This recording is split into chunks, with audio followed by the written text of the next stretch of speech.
Broke boy, could you own with no change, broke boy, still living with your mama, broke boy. This is the end of your rotten life, you. Hey girl, hey, it's your girl ThugDrina, the highest under God, and today I am gonna be getting into a discussion that needs to be had, that has been being had, and I just wanted to add my 2 cents. Okay, so we all are aware of the issues going on with Chris Breezy, Chris Brown, Chris Powderhead Brown, Chris Ike Brown. You know, we know the issues that are going on with him. So I don't feel like it's a need for me to give you the rundown. But I'll link a video down below. So if you need a rundown, I don't know. So basically, I wanted to first start off with this preference thing, because that has been the excuse or the kind of like reasoning that people have been holding against people who see the issue with what Chris Brown is doing and what he's been saying. A lot of people are like, you know, you can't be mad that he just prefers light-skinned women. Like, you can't be mad he got a preference. And it's just a very ignorant comment to me, because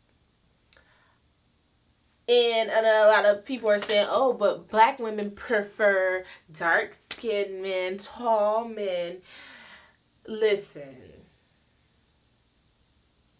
At this point, black women prefer anything we could get, because y'all are just leaving us behind. Why does no one appreciate the black woman? Why are we the most hated thing on this planet when we really make way for greatness? We birth greatness. We bring up men and support men into greatness. Like all of the great men you see, Martin Luther King, have had strong black women behind them. Your favorite athlete, LeBron James, has a strong black woman behind him, and he's about the only athlete or successful black man that I see with dark-skinned lady and holding it down with a dark-skinned family, but I'm going to get to that at a later point. First of all, I want to get into the definitions of preference and prejudice. Let's just start with that, okay? So from the dictionary, we're going to start off with preference, okay? Preference, a noun. A greater liking for one alternative over another or others. For example, he chose a clock in preference to a watch. A preference for long walks in tennis over jogging, okay? My musical preferences are blues and swing. So you don't see in these examples or definition a greater liking for one thing and a hatred for another. That's not what the definition is. A preference is a greater liking for something, but not a dislike for something else. It's not that, and y'all are getting that confused. So let's get to the next definition. Before I even go into that, definition. Okay, prejudice. A preconceived opinion that is not based on reason or actual experience. So you have English prejudice against foreigners, ingrained religious prejudices, dislike, hostility, or unjust behavior deriving from unfounded opinions. Accusation, which is another example, is accusations or racial prejudice. So in this example, you see there is a dislike, a hostility, or unjust behavior deriving from unfounded opinions. Chris Brown is prejudiced against black women. He does not have a preference for light-skinned women. He's prejudiced against dark-skinned women. When have you seen Chris Brown with a dark-skinned woman? I'll wait. And I'll be waiting until I'm dead. Okay? His mother is light-skinned, whatever the hell she is. The people that he associates with are light-skinned and racially ambiguous women. So, you know, he never has even had the experience of dating a black woman to say, or dating a dark-skinned woman from what I've seen. That's just from what I've seen. So maybe he was a teenager dating, you know, a Kelly Rowland or whatever. But from what I've seen, he has these unjust feelings and unjust hatred towards dark-skinned women for no reason. A Skid Row edges, having lace front wearing, having Budweiser frogs looking women, the ones that have supported and brought his career to what it is and brought him to the riches that he has. He's prejudiced against us. And I wish, ooh, good God Almighty. Keisha, LaKeisha, LaQuanza. Please understand this, and please stop arguing with other black women who understand that this is a prejudice and not a preference, okay? Stop arguing amongst each other about this foolishness, because that's all it is. It's foolishness. This man is prejudiced. That's it. He has no reason to be like screaming from the mountaintops, I like light-skinned women. And you know, in music, in rap, you hear this stuff. I like a long hair, thick red bone. We hear this perpetuated in media all the time. You see the dark-skinned girls not getting roles. You see the Beyoncés over the Kelly Rowlands. You see this in everyday life. So what is the need for you to announce that you like so-and-so with good hair? Like, what is the need for it? It's no need. So, you know, when I first heard the lyric or whatever, I too was in the shade room comments like, okay, y'all kind of gassing it. You know, he said nice hair. Like, what is it? Like, why we so mad? Why we mad?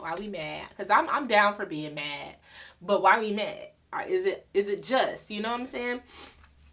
If he would have left it at that, and maybe if he would have came back and said, you know, I like all shades of black women, or you know, good hair is froze, nice hair is afros, nice hair is dreads, nice hair is braids, nice hair is this and that, and not just attack black women, I may have let this slide. I may have said we were gassing it. I may have said we were being too sensitive. But no. He came full force attacking black women. Period. He called out Tokyo Vanity, who is a dark-skinned black woman, thick in the waist, thick in the face, you know, a woman who wasn't going to not say anything to him, was going to back up her receipts. And he really drug black women in general in these comments. Like, he really was coming after the girls. And that's what made me step back and say, okay, nice hair is good hair. And what are you saying? What are you saying when you say stuff like this? What do you mean? You know exactly what you mean. So if you don't think your hair is nice, maybe you're insecure. No, baby, we love our hair. I love my fro. I get more compliments on my fro than when I had perm straight hair past my shoulders, down my back. I get more compliments now, honey. So it ain't no insecurities. It's just seeing what's right in front of you, and it's ridiculous that we're arguing with each other like, oh, this is preference. It is a preference. No, it's not. It's not. It's a prejudice. And understand that and get that into your spirit. Let it sizzle in your spirit. Let it sizzle in your spirit. So let me go on to my next point, because, girl, I could go on there all day and whatever. But, you know, I want to move on into, like, the historical reasoning that this is a thing, you know? The Willie Lynch theory,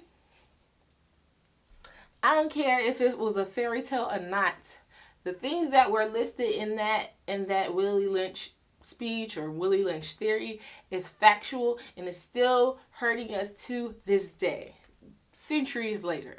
There has been a divide. The brown paper bag. I'm going to actually link a video down below from this girl who spoke on it, who I'm also subscribed to. And she spoke on more historical things with fraternities and sororities still doing the colorism thing, dark-skinned women not getting roles and stuff like that. Like, she spoke on that. And I just really agree, and I really felt it down in my spirit that we have to recognize that it's still thriving. This system is still thriving, and the little gains that we get, they're small, and they need to happen more. The black mermaids and the black princesses, they need to happen more. But we can't keep shutting ourselves down and being like, oh, it's just another angry black woman. Oh, y'all are too sensitive. Or this and that. Like, we have to support each other, and it's so sad that we will be our own demise over and over and over again. But this historical thing is that black men were drugged from their countries.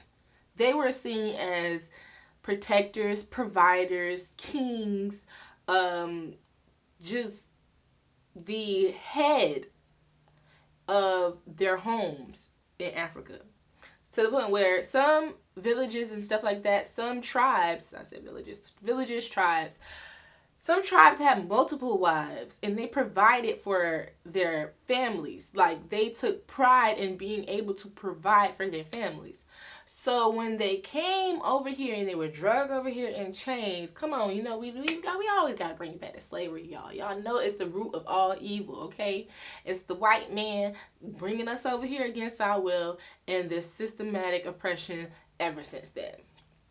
So when you come from the head and you have another man bringing you over to a country against your will, you're separated from your wife, from your kids. You cannot provide from them.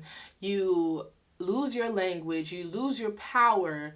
You were raped. You see your brothers being killed. You literally came from up here to the dirt bottom. Okay, and that is traumatizing, and it's going to be with us for most of our history in America, because that's what this country was built on.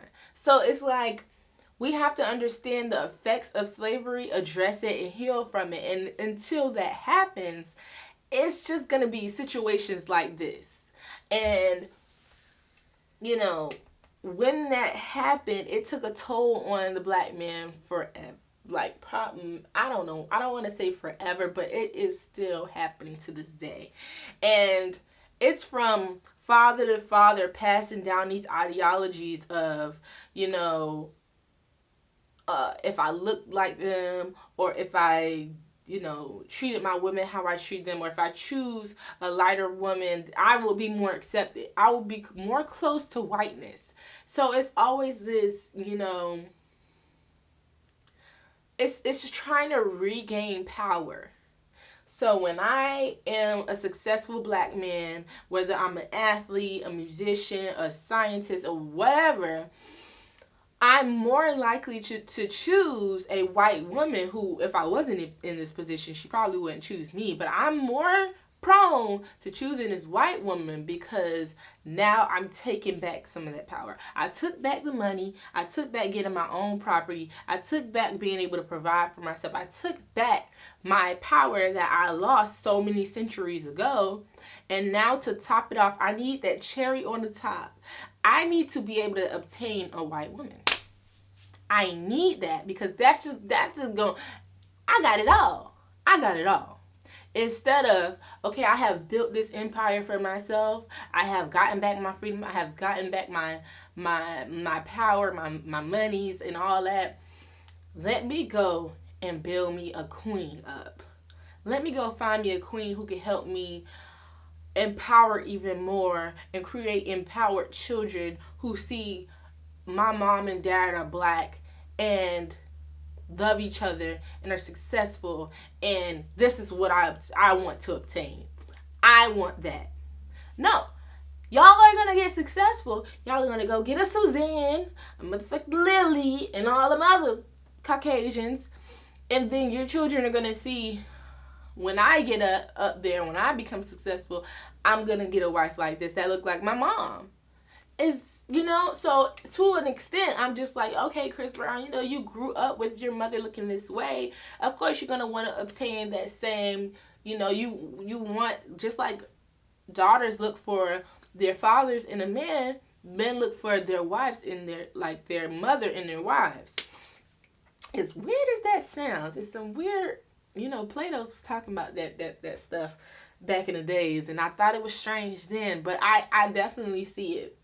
So when you have that rooted issue, it takes root and it just grows. And it grows in your mentality. And if it's not a positive, that's not a positive thing, that you don't want a woman that looks like you, in order to feel successful, in order to feel whole, in order to feel empowered. And this is not for all black men, because trust me, being in a HBCU, I see black men praising black women.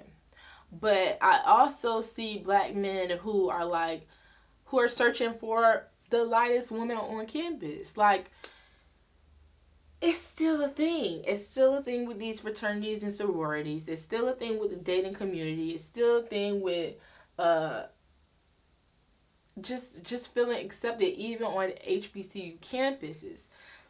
And to me, walking around as a black woman, it's like, I see other black women and I'm like, look at their froze, look at this skin. I appreciate it so much. And coming from a mostly white school, I have had experiences that have pushed me to my people more than anything. When I was in high school, maybe around like 2013, my junior year, I was out to lunch. I had finally found me some black friends. Okay, y'all, this was my year of finding the black friends, because I was tired of being the token black girl. I was tired of it, okay? So I had found me some black friends, and we used to hang out around these benches and stuff for lunch or whatever, and eat lunch and talk and whatever.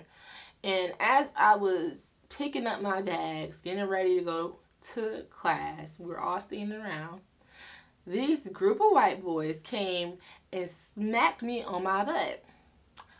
They all laughed and kikied together, and they walked away. And it just felt so demeaning to me. Not even that they're white. It just felt like, what am I supposed to do? I felt like I couldn't do anything. I didn't do anything, because it was just like, they're the majority. They're the ones in power. They're the ones who look like the administration. No one's going to take my side. And then the black men around me, who are these hard, street dudes who were about it, they didn't do anything, because it's like, they already expect us to be violent. They already expect us to, be these fighting, violent people. And they were stunned just as much as me, because it was like, what do you do? Like, and I think that is happening a lot in the black community, because black men are being shot down in the streets. Like, it's still like being in that slavery mentality, because it's like, what can I do? If I revolt against my master, I will be hung, I will be shot down, I will probably move further away from my family. Like, what's going to happen to me? That is the same thing happening today. Okay? If, like, we see every day on social media, when a black man is being gunned down by the police, is he able to shoot back? Is he able to defend himself because he's not doing anything wrong? What happens when we shoot back? What happens when we protect our families? Malcolm X was the only real civil rights leader that I really looked up to younger, because he went by that, by any means necessary. I'm going to protect my family. I'm going to protect myself. And in an environment where that's not allowed.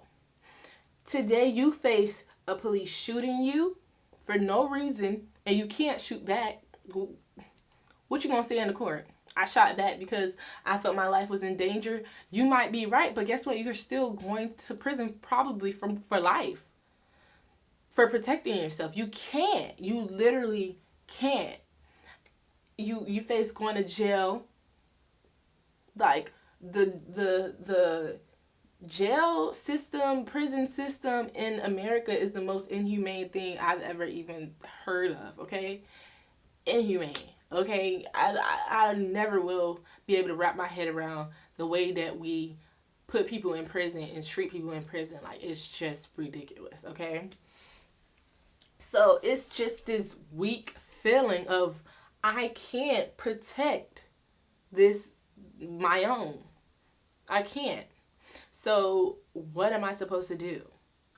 And they want to run away. They want to feel like, I don't want to deal with that anymore. I don't want to just be fighting all of my life. I want to enjoy life. And if that have to mean that I'm with a white woman and I feel a little bit higher, a little bit more empowered, then that's what they'll do. And it's just extremely disheartening as a black woman to just feel like, yeah, y'all have all these preferences, but nobody prefers me. And even if I prefer someone, they still ain't picking me. I could prefer Asian, white, French, Italian, black men. I could prefer anything I want, but will they prefer me is the question. Y'all are running around like, oh, y'all like dark skin. Come on, y'all. I have dated very diverse men, shorter men than me, dark skin, okay, half white, 6'6". I have dated my skin tone, my height, like the athlete, the musician, the freaking book smart, the street smart. Like, I have a preference, but I don't say I'm not dating anyone else. I refuse to even like, I ain't he's not even in my viewpoint. Even as far as women, like short women, tall women, thick women, skinny women, like my preference of women and men is a certain thing, but do I say I'm not going to go outside that box and try other things? I would never say that, because that's stupid. You're holding yourself back from your own blessings by having tunnel vision and not opening yourself up to the possibility of loving someone that's not a part of your preference. It's ridiculous. So, it was just really depressing not being loved at all as a black woman. Not being appreciated for all that we do. And, oh, girl, I ain't finna crown Cameron no more. That's a dub. I ain't doing that shit no more. Anyways, and, the last thing that I wanted to touch on was the Kelly Rowland comments.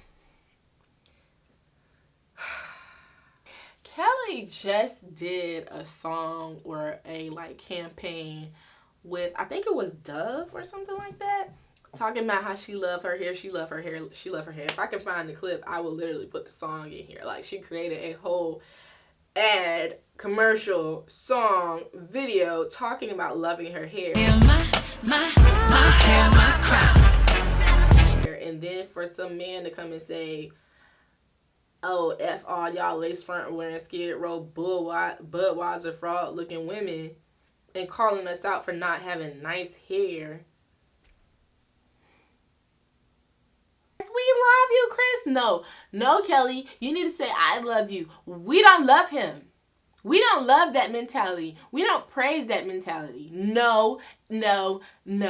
I get the support, but maybe call him. Maybe text him. Maybe, you know, as a black woman, be like, hey, what you did was wrong, but I still love you. And, you know, we could talk about it. We could sit down. Do something genuine. And I'm not saying that Kelly didn't do that behind doors, but in the public eye, you just supported this man saying some very messed up things to us. And as a dark-skinned woman, it's just messed up. It's really messed up. It don't look good at all for you, sis. And for all the other dark-skinned black women who are speaking up and saying like, nah, we are beautiful, and, you know, uplifting black women, that's what we need. That's what we need. Because I'm tired of us feeling like, oh, we need y'all. We need y'all. We need black men. Because they clearly don't need us. And we've been doing it on our own for so long. And we shouldn't be, but we have been successful in doing it on our own. And we don't need to be doing that. We don't need to be taking up for this man. We don't need it. It's just not helping. It's very much hurting us. It's just gonna take a lot of us just being like, we're not supporting that mentality. And a lot of women are going to stay supporting him. Like, no matter the allegations against him, no matter the women that he's abused and stalked and harassed, no matter his history of just being a crappy person, he's still probably going to be successful. That's the sad thing about it. But I won't be supporting him. I ain't never even listened to the last album, so I don't know who he think finna listen to this next album, because I'm not about to listen to it. I'm not giving you the time of the day. I'm not giving you no stream. I'm not giving you my coin. And that's on period. I could listen to other people. I could listen to so many other people who appreciate their black supporters. Their black women who support them. Black men, have your preferences. Nobody's down you for that. But stop screaming it in our faces. And stop, like, making excuses for it. Like, you sound like a pick-me-ass nigga. You sound like a pick-me. Y'all always want to call us pick-me's. Y'all are the pick-me's. Every time a white woman is on the internet shaking butt or doing something that a black woman probably does 10 times better, y'all hyping them up. Yes, Samantha. Yes, y'all black queens better watch out. Yes. Like, no, we don't have to watch out. Trust me, we don't. We don't have to watch out. We've been doing this since we were brought over here, okay? We've been doing this, honey. We've been cooking like this. We've been shaped like this. We've been dark like this. Our hair has been shaped like this, coiled like this, since the dawn of time. So don't tell us our value is going lower because they are simulating what we have already done. You look so stupid. You look like a pick-me. You are such a pick-me. You are pathetic. It's ridiculous. It's just ridiculous, man. Listen, God better save me a good old black king. I'm not playing. I'm open to other people. I truly am. But what do I still want? I want me a strong black man because I want to build a strong black family. And I want to keep us going. Just like they want to preserve the white lineage and the white history and all that other stuff. I want to preserve my black skin. I want to not be erased from history and from this country. I want my kids to be able to look at the TV and see somebody that look like me. Okay? Do you see this? I want them to see all this. Okay? Period. So, you know, that's my take on the situation. Y'all can do whatever y'all want. Y'all can have y'all opinions. I don't care. But I do want to hear them. So if you want to enter this conversation and put your 2 cents in or whatever, whether you disagree or not, like this video first of all. I'm waiting for you to like it. Then subscribe. And then scroll on down and comment down below. And yeah, I'll see y'all in the next video. It's been your girl ThugDrina, and I will stay high. I will be the highest under God. I don't care what you prefer. How about that? It's the beginning.